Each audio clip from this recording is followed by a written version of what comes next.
15 and I saw a movie on TV.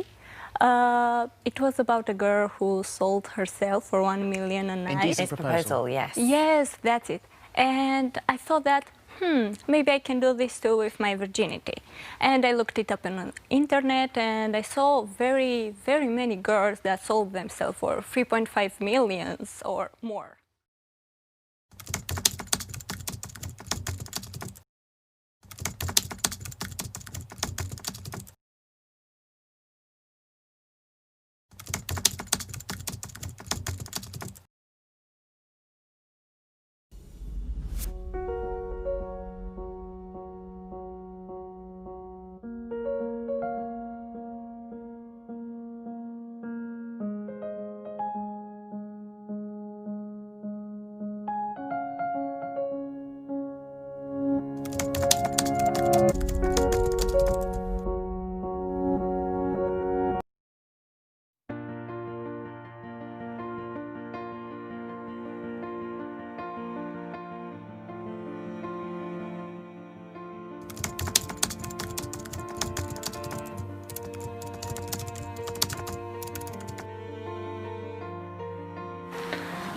Ya baik, untuk menjawab pertanyaan ini kita harus kembali lagi kepada kebenaran firman Tuhan, ya, karena dalam Alkitab, dalam kitab Kejadian, bagaimana awal mula Tuhan menciptakan manusia, ya, Tuhan menciptakan manusia baik laki-laki maupun perempuan. Tujuannya apa? Tujuannya adalah memuliakan nama Tuhan. Tetapi ketika manusia jatuh ke dalam dosa, ya, semenjak itu manusia lebih mengikuti keinginan-keinginannya, tidak lagi mengikuti keinginan Tuhan dalam kehidupan dia, sehingga sampai hari ini pun, ya, manusia kecenderungan untuk mengikuti keinginan yang ada di dalam dirinya, ya, seperti itu. Jadi sehingga mereka menghalalkan segala cara untuk apa? Untuk memuaskan keinginan diri sendiri, seperti itu.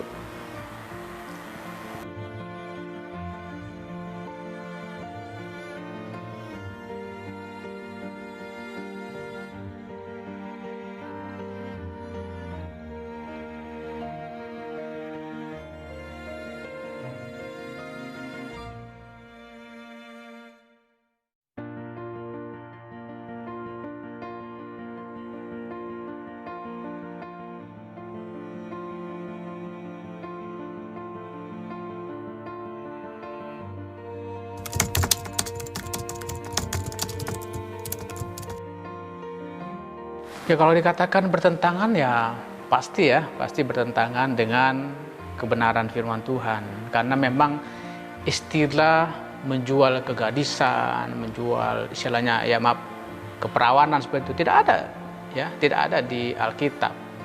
Kita harus tahu pasti bahwa kalau ada istilah ini kan berhubungan dengan hubungan seksual, ya.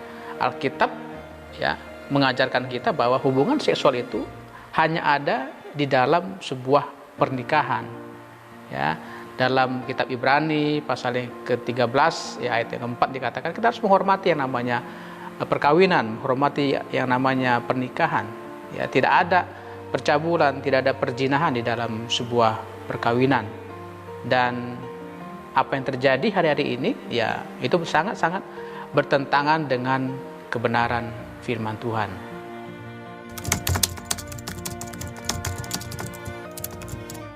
Iya, kita harus pahami bahwa kematian Kristus di kayu salib menandakan tentang apa? Tentang karya penebusan Tuhan bagi umat manusia.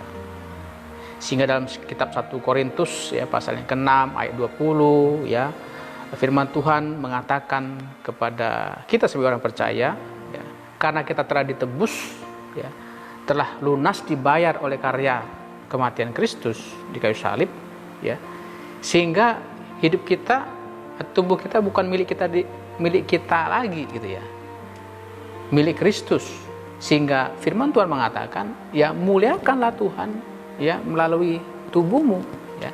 Sehingga panggilan kita sebagai orang percaya ini memuliakan nama Tuhan melalui tubuh kita, Karena tubuh kita adalah bait Allah itu sendiri.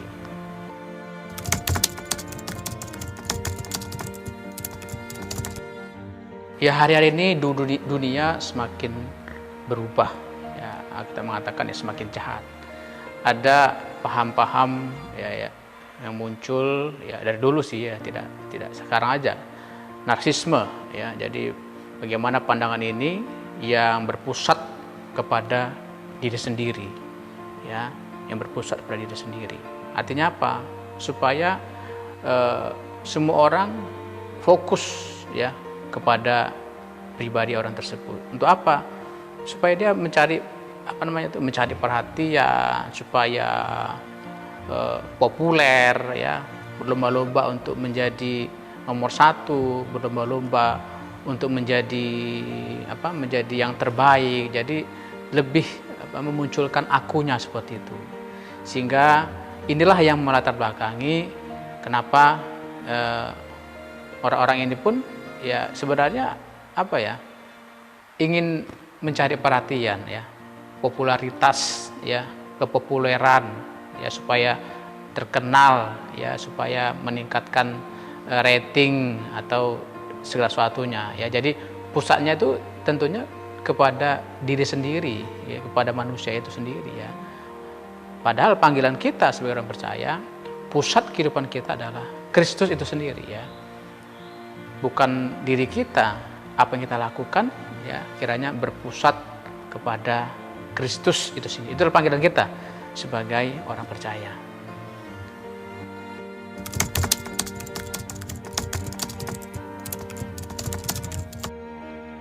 Kebenaran firman Tuhan jelas mengingatkan kita sebagai orang percaya ya, seperti firman Tuhan melalui tulisan dari Rasul Paulus dari kitab Roma pasal yang ke-12 ayat yang kedua itu ya dikatakan, janganlah kamu menjadi serupa dengan dunia ini ya, dengan segala macam sifat karakternya ada. Tetapi berubahlah oleh pembaharuan budimu sehingga kamu dapat membedakan mana kehendak Allah ya, yang berkenan kepada Allah, yang baik, bahkan yang sempurna. Ini menjadi kekuatan kita sebagai orang percaya ya. Jangan ikuti yang namanya keinginan ya dunia. Kalau kita ikuti keinginan dunia ya hancurlah kita. Tapi kita mengikuti apa yang menjadi kehendak Tuhan. Apa itu kehendak Tuhan ya? Kembali lagi kepada firman Allah ya. Ini menjadi petunjuk kita selama kita hidup. Kiranya firman Tuhan menjadi petunjuk hidup kita, sehingga kita tidak gampang diombang-ambingkan oleh ajaran-ajaran dunia yang menyesatkan kita, yang buat kita jauh dari kebenaran firman Tuhan, sehingga kita ya tidak lagi menuruti kehendak Tuhan dalam kehidupan kita ya. Marilah kita senantiasa hidup dalam kebenaran firman Tuhan, sehingga apa yang kita lakukan berkenan di hadapan Tuhan. Itu yang menjadi kesimpulan kita pada hari ini.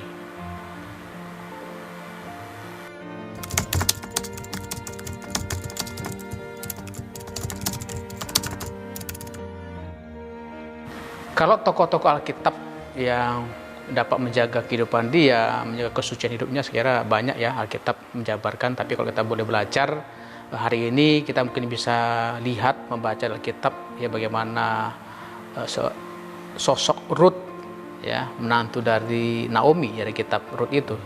Yang luar biasa adalah ketika Rut ya harus ditinggal oleh suaminya yang meninggal dunia ya. Rut luar biasa menjaga kesucian hidupnya, menjaga kesetiaan pernikahan walaupun suami sudah meninggal. Sampai apa? Dia bisa menunggu ya sampai betul-betul ada sosok laki-laki yang akan menikahi dia. Ya, di sini kita melihat bagaimana Rut ini betul-betul dapat menjaga kesucian hidupnya. Nah, kita melihat bahwa bagaimana akhir kisah dari Rut ini, dia akhirnya pun menikah ya dengan Boas. Ya, ini luar biasa bagaimana Rut betul-betul dapat menjaga kesucian hidupnya. Yang kedua, ya mungkin tidak hanya seorang wanita, laki-laki juga bagaimana dia menjaga keperjakaannya, istilah seperti itu ya. Kita bisa melihat dari kitab Kejadian, yaitu ada kisah Yusuf ya, ketika dia ada di rumah Potifar ya, istri Potifar mengajak dia melakukan percabulan atau perzinahan seperti itu, ya. Betul-betul Yusuf, ya, menjaga nama baik Tuhan. Dia mengatakan, bagaimana mungkin aku berdosa kepada Tuhan, ya. Sehingga Yusuf pun betul-betul tokoh yang luar biasa Alkitab, seorang laki-laki yang menjaga kesucian hidupnya. Inilah juga menjadi teladan, ya, bagi sebuah pernikahan, juga teladan bagi kaum muda hari-hari ini, bagaimana kaum muda pun dapat menjaga kesucian hidupnya, ya, untuk apa? Untuk memuliakan nama Tuhan.